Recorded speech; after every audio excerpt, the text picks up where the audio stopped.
Hi everybody, I'm Sharla and welcome to week 6 of the Louisburg TV Community Knit-Along Challenge. This week the square is called Looped Honeycomb. Don't forget, if you'd like to look back on any of the other squares that we've made, they're all on the YouTube channel. All the patterns are written up on my Handmade by Sharla Facebook page, and I've also put a photo of each square on there as well, so you can have a look and see what the squares should look like. So let's get started. This square is called Looped Honeycomb, and we start off with 42 stitches on our needle. It's only a 4-row pattern, so once you've got the hang of it, it'll be fairly easy to do. The first stitch is SL1 purlwise, which means slip 1 purlwise. And when it says purlwise, it means as if you were going to purl the stitch.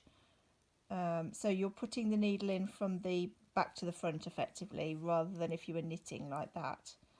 So we slip the stitch from the left to the right needle without doing anything.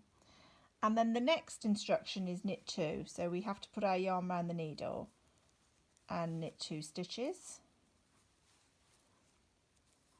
and then we pass the slip stitch over.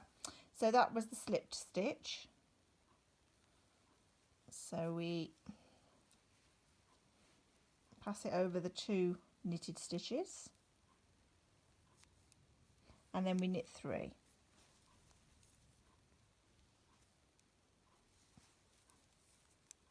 Okay. And we can see we repeat those whole instructions until the end of the row.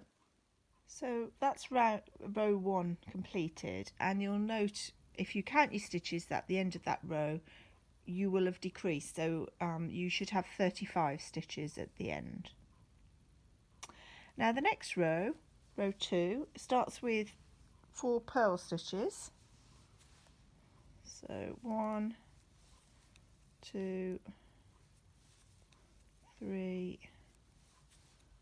4, and then it says yarn round the needle to increase by 1 stitch. So yarn round the needle as if you were going to knit the next stitch, but actually you're going to purl a stitch, and you'll see that by doing that you're increasing by 1 stitch.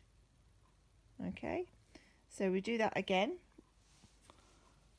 1, 2, 3, 4, yarn around the needle as if you're going to knit, but purl it and increase by 1 stitch, and you continue that until the end of the row. So we finished row 2 and we've gone back up to 42 stitches now on our needle. Row 3, it's first of all you knit 3. Now this is where, because it's called honeycomb, you're going to have little sort of a few little holes in it, as it were, as part of the pattern, and this is where you begin to form them. So you knit 3, so you can knit the first stitch, but the second stitch you'll see that it's where you put the yarn over to increase the stitch, it's at a funny angle, and instead of trying to knit into the front of the stitch, you're actually going to knit into the back of the stitch. Okay, so that's knitting 3,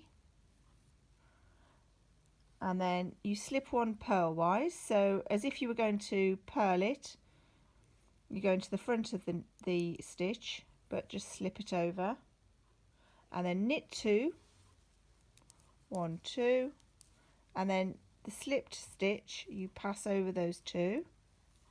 There we go, a bit like you did on the first row, and then you repeat. So again, knit 1, knit the second stitch into the back of this stitch, and knit 3, and this helps just to create a little hole in your pattern, which then goes on, makes it look like a honeycomb pattern. So we repeat that until the end of the row. So we've finished row 3, and you'll be down to 35 stitches again.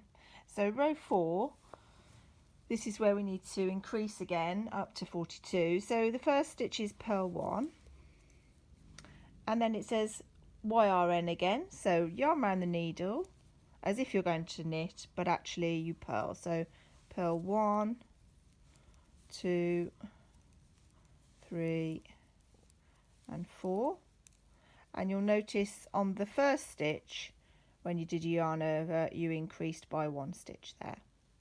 Okay, and then we continue that until the end of the row and you'll have 42 stitches again.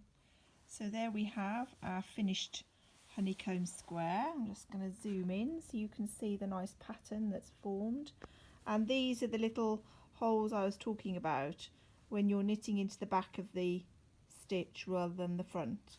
So that's what's created. Okay, and when you come to cast off this one, just cast off using a knit stitch rather than in the pattern. So there we go, there's the next square finished, and I hope you enjoyed making it. Don't forget, get the pattern on my Facebook page, Handmade by Sharla, and all the other patterns if you've missed any. Okay, well that's it for this week. See you soon. Bye bye.